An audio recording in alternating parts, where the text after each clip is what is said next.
بسم الله الرحمن الرحیم. ګرانو کتونکو السلام علیکم. ما نن غوښتل چې د امریکې او د طالبانو ترمنځ کوم مذاکرات روان دي او په کوم سټیج باندې دي، نو ما ته داسې ښکاري چې څو ورځې کې کیدای شي یا څو میاشتې کې لیټ سي یو بل اکارډ وشي، هغې ته به مونږ بیا قطر اکارډ یا دوحه اکارډ وایو، لکه څنګه چې جنیوا اکارډ و یا بون پروسس و، نو دغه شانتې دا قطر اکارډ هم ماته په نظر ساتي. اوس بنیادی مسلې ما ته چې کوم ښکاري، نو یو وارې بیا خدای دې نه کړي د کوم طریقې سره چې امریکا یا نور ملکونه په افغانستان باندې یو بل قوت د مسلط کولو کوشش کی، لکه هغې ته دا لاره څنګه جوړه شوې ده. نن امریکا د طالب سره ولې کېناستله؟ آیا طالبان واقعي دا جنګ ګټي؟ آیا طالبان چې کوم دی واقعي د افغانستان په 80 یا 90% ځمکه باندې قابض دي یا په هغې باندې اثر دی؟ که تاسو ګورئ نو د نن نه تقریبا 2 کاله نه دا خبره شروع ده په قلاره باندې. لمبې دا خبره امریکني میډیا او د هغوی چې کوم یو سیګار رپورټ کې دا راځي چې ګریجوالي دا خبره کیږي چې طالبان چې کوم دی لمبې دا وي چې په 10% باندې دي، بیا چې کوم دی 6 میاشتې پس بل رپورټ راځي په 15% باندې دي، 6 میاشتې پس بل رپورټ راځي په 40% باندې دي. داسې چې 2 کاله پوره کیږي، اخرنی رپورټ چې راځي نو هغه دا وایي چې دا په 80% په 90%. او د سره مغربي میډیا چې کومه ده، په خاصه توګه امریکني میډیا یا برطانوي میډیا، هغوی هم دغه نریټیو واخلي چې طالبان چې کوم دی هغه په زور باندې دي او هغوی چې کوم دی زیاتره علاقو باندې قبضه. دا یو تاثر ډیر په یو کیلکولیټډ طریقې سره دا پیدا کړی شو په دنیا کې چې په افغانستان کې طالبان چې کوم دي هغوی په ډیر زیات اوس قوت کې دي او هغوی ډیر زیات مضبوط دي او هغوی اني ټایم چې کوم دی لکه د افغانستان حکومت هغوی ړنګوي شي او هغوی له شکست ورکول چې کوم دی دا اوس ډیره زیاته مشکله ده. دې سره لکه یو خو چې امریکې دا کار کوو، نو د دې سره سایملټینیسلی یو بل کار هم شروع کړو چې هغې کې مونږ به هغې ته توجه ورکوله. د خیبر ټلویزیون د لارې زه دا یو خبره کوم چې ما څو وارې دا خبره په خپلو پروګرامونو کې کړې ده چې یاره امریکا یو طرف ته د خپل 1 لاک نه زیات قوتو د دې دلته کې فورسز وو، لایسنس ټو کیل، ایر پاور، ګراوند پاور چې کوم یو اختیار و هغه د دوی سره په زرګونو بېګناه افغانان هغه دوی په دې جنګ کې ووجل. خو اصل ټارګټ چې کوم هغه طالبانو یا نورو هغې چې کوم دی انټیکټ پاتې نه شو، بلکې د وخت سره چې کوم دی هغوی نور قوت چې کوم دی ترلاسه کړ. اوس دې سره امریکا لکه تاسو د پیټرن ته ګورئ، امریکې یو طرف ته دا نریټیو بلډ کوله چې یاره طالبان چې کوم دي دا ډېر زیات مضبوط دي، طالبان چې کوم دي دا ډېر زیات دوی اوس طاقت ګین کړی دی او افغان حکومت چې کوم دی هغه کمزورې دی. دې سره سایملټینیسلی یعنی د دې سره سم هغه خپل نالایکي یا خپل هغه ایجنډا چې کوم دی د هغې پټولو دپاره دا و چې مونږ خو د طالبانو خلاف جګړه کوو، مونږ خو په افغانستان کې امن ناولو، خو لمبې پاکستان ټارګټ کړ. د لمبې ورځې نه افغانانو په ذهن کې دا خبره بار اچوله د میډیا د لارې چې یاره د طالبانو دا ټول قوت چې دی دا د پاکستان د وجې نه دی او پاکستان د دوی سپورټ کوي. حالانکه پاکستان که سپورټ کو خو داسې سپورټ خو نشو کولی چې یاره هغوی له وسله هم ورکوه، خپل هم د دهشتګردو سره جنګ کوله او بل ټول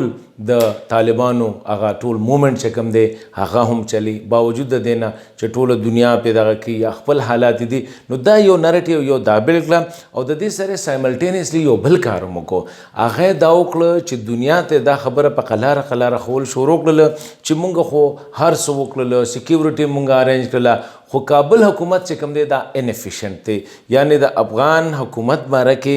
دا یو نریټیو سپریډ کړله چې یاره دا انفیشنټ دی، د دوی انټرنل ریفټس ډېر زیات دي، دلته کې وارلاډ چې کوم دی هغه اوس هم مضبوط دی، حکومت چې کوم دی هغه ډېر زیات کرپټ دی، کرپشن پکې ډېر زیات دی. نو دا 2 نریټیو دوی د دې دپاره جوړ کړله چې یاره دا خلکو ته وښیي چې یو خو مونږ کامیاب شو او دویمه خبره دا وښیي چې طالب که دوباره په طاقت کې راځي نو دا د دې وجې نه چې امریکې جګړه نه ده کړې بلکې دوی خلکو ته دا وایي چې دا د دې وجې نه چې یو پاکستان سپورټ کوي او دویمه وجه دا ده چې افغان حکومت چې کوم دی افغان لیډرشپ چې کوم دی هغه انفیشنټ دي هغوی کرپټ دي په هغوی کې اتفاق نشته هغوی ایتنیکلی ډیوایډډ دي نو دا طالبان په قلاره باندې بره راوستله دغه شانتې اوس چې بیا د طالبانو سره خبرې اترې شروع کړلې نو طالبانو سره خبرې لمبې خو دا خبره وه چې اوسه پورې څومره هم خبرې روانې دي نو په دې کې ټولې د طالبانو خبرې منلې کېږي اوسه پورې په طالبانو باندې نه پاکستان نه قطر نه امریکې یوه خبره منلي لکه طالبانو ته ټول لګیا دي چې یاره تاسو سیز فایر یعنی جنګ بندي وکړئ خو د دې باوجود د تېرې ورځې څو ورځو راسې 13 ورځ چې کومه واقعه وشوه د هغه نه مخکې چې په کابل کې کومه شوې وه چې په لسګونه باندې افغانان بې ګناه چې کوم دي هغوی شهیدان کېږي هغه سلسله روانه ده طالب چې کوم دی هغه بالکل دې ته تیار نه دی چې یو هغه سیز فایر وکړي بلکې دې ته هم نه دی تیار چې هغه د افغان ګورنمنټ د نمایندګانو سره لاس میلاو کړي په یو ای کې ویل کېږي داسې چې سعودي وفد پاکستان او یو ای والا طالبانو ته دومره مینت وکړو چې یاره تاسو دوی سره صرف لاس میلاو کې خبرې سره مه کوئ لاس هم نه میلاوو بیا یې ورته وي دومره وي چې یاره روټۍ به یو ځای وخورو روټۍ هم ورسره نه خورو تر دې حده پورې وي چې یاره د جمع مونځ کوو نو په مونځ کې به یو بل سره میلاو شو طالبان وي چې دوی سره مونږ د جمع مونځ هم نه کوو نو اوس دا خبره ده چې د زلمي خلیلزاد سره خو دوی د جمع مونځ کوي د شپږ ورځې زلمي خلیلزادو سره 15 وخته مونځ به ورسره کوو خو د خپل افغان رور سره نه کوي مطلب دا دی چې د دوی په شا باندې څوک شته دی اوس په دې حالاتو کې امریکا څه کوي لږ تاسو وګورئ چې د اوسه پورې د افغانستان باره کې څومره معاهدې شوي دي د هغې نه پس څه شوي لومبۍ معاهده وشوله د مجاهدینو په وخت کې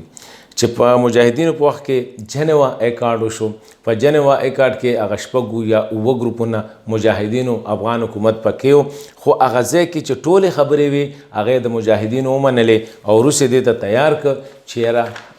د افغانستان نه هغه فوري طور باندې و چې څنګه روس ووته نو بیا مونږ حال وکړه چې هغه اووه ګروپونه اووه حصو کې تقسیم شو او اووه واړه چې کوم دی د یو بل خلاف یې کاروایانې شروع کړلې نو دغه 10 کاله یا باقي چې شپږ کاله کوم په هغې کې د افغانستان چې څه نه څه روس دونه نو تباه کړی لکه څنګه چې خپلو مجاهدینو هغه تباه کړو د هغې سلسله کې بیا طالبانو حکومت راغی طالبانو بیا څه حده پورې چې کوم دی هغه امن خو موږ اکثر وایو د مخبرۍ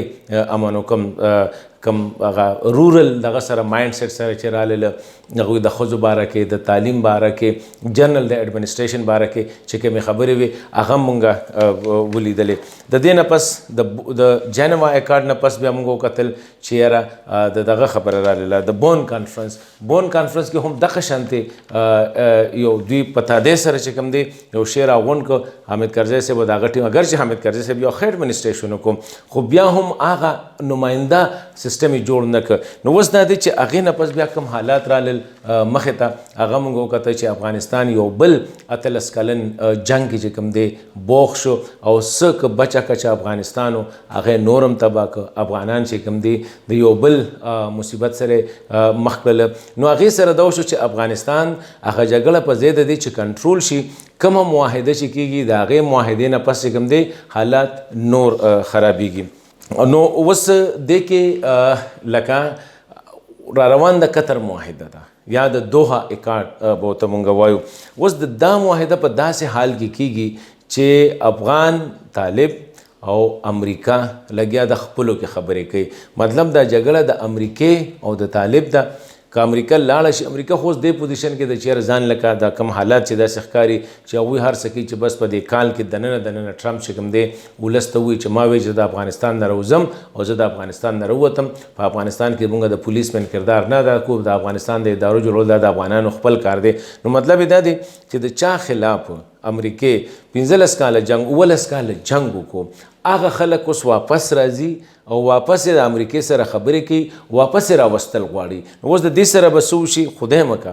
که چېرې داسې یو کارډ وشي چې تر اوسه پورې نن ډاکټر اشرف غني صاحب چې خبره کړې ده چې یاره موږ له پکار دی چې طالب زموږ سره کینی خپلو کې خبرو کو د افغان د امن د افغان د سوکالۍ د افغان د اتحاد خبرو کو اوس که داسې خبره وشي چې پرس که طالب را دن نشي او امریکا لاړه شي نو تاسو غنئ دا چې په افغانستان کې به امن نشي بالکل هیڅ کلم چې کوم دی ماته نه ښکاري چې د داسې معاهدې سره به چې کوم دی افغانستان کې امن نشي. زه دا ګڼم چې دې وخت کې پاکستان له هم سترګې کولاول پکار دي، افغان ولس له هم سترګې کولاول پکار دي چې دوه کسان کم کسان خبرې کوي هغوی دواړو د افغانانو په قتل عام کې ملوث دي. که طالبانو څو کالونه ګورو هغوی هم دا کارونه کړي دي، امریکا چې کومه ده هغه هم دا کار کړي دي. مطلب دا دی چې دې وخت خبرې د افغان ولس په سلا نه دي، د افغان ولس پکې شته نه. دوه هغه قوتونه جګړه کوي د چا خلاف چې افغان ولس دا 15-16 کاله چې کوم دی او 19 کاله چې کوم دی افغان ولس د هغوی د لاسه نه چې کومې سختې برداشت کړي، یا د امریکې د لاسه برداشت کړي دي یا د طالبانو د لاسه برداشت کړي. اوس هغه دواړه لګیا دي چا چې په خپلو کې جګړه وه میدان افغانستان و، ټارګټ افغان ولس و، افغان سکول، افغان سړک، افغان اوس هغه خلک کینی او هغوی خپلو کې خبره کوي. نو اوس دې سچویشن نه راوتلو دپاره ما په خیال خبر دی چې پاکستان شو، ایران شو، قطر شو، امریکا شوله، چین شو، دوی له پکار دی چې یاره کم از کم که چېرې طالب اوسه پورې دا ټولې خبرې مني چې یاره د طالب هغه امریکې سره به زه خبره کوم افغان حکومت سره نه کوم، امریکې ورته دروازه کولا وکړله، امریکې د هغې هغه کسان خوشي کړله کم کسان چې طالبانو به د هغې ډیمانډ کو. دغه شانتې امریکې د هغوی دا مطالبه هم ومنله چې یاره لکه مونږ د دغه سره خبرې نه کوو، د افغان ګورنمنټ سره خبرې نه کوو، امریکې ورته خپله دروازه کوله وکړله. اوسه پورې دا چلیږي. نو که چېرې د چا دا خیالي چې یاره دوی به یو بل اکاډ وکړي، دوحه اکاډ ورته وی یا معاهده قطر ورته وی او د هغې په نتیجه کې به په افغانستان کې امن نشي، نو دا ماته ډېره زیاته ګرانه ښکاري. ریزن از چې کله پورې افغانان خپلو کې نه ناست، کله چې تاجک، ازبک، هزاره، پښتون، ایمک، بلوچ څومره چې کوم دي چې دا خپلو کې ناست نه، که د دوی هر څه مجاهد به هم کېنی، سیاستدان به هم کېنی، یو ورک آؤٹ پلان پکار دی. زه چې بهترینه پلان منصوبه به دی چې یو داسې حکومت جوړ کړي چې په هغې کې د طالب نمایندګي دې هم ورکړي پکې 100% نه سیوا نه، په هغې کې د افغان ګورنمنټ نمایندګي د 100% پورې یا د 150% د طالب له ورکړي، 10% د چې کوم دی افغان حکومت له ورکړي او 10% چې کوم دی هغه د ولسونو چې د ولس په خوښه باندې کوم راغلی چې یو داسې شی جوړ شي چې هغه افغان اوني، چې هغه افغانان مني. جنوا اکاډ افغانانو نه دی اون کړی، بون کانفرنس چې کوم دی افغانانو نه دی اون کړی. نو په داسې حالات کې که دوحه اکاډ راځي یا چې کوم دی قطر مذاکرات راځي او که هغه هم افغانانو اون نه کو، نو د هغې نه به یو بله سلسله شروع شي او ما په خیال هغه به بیا ډېره زیاته خطرناکه وي چې 40 کاله خو جګړه وشوه، 40 کاله خو افغانانو زورلی شو، اوس را روان 40 کاله نور. ما په خیال هغوی ته د امن ضرورت دی او زه به ما چې په دې وخت کې د ټولو نه زیاته ذمواري په افغان طالبانو باندې ده چې افغان حکومت ورته بار بار د خبرو دعوت ورکوي، په هر ځای باندې ورته دعوت ورکوي، په هر لیول ورته خبرو ته تیار دي. د هغې باوجود هغوی وایي چې د امریکې سره خبره کو خو د خپل افغان وروڼو سره خبره نه کوو.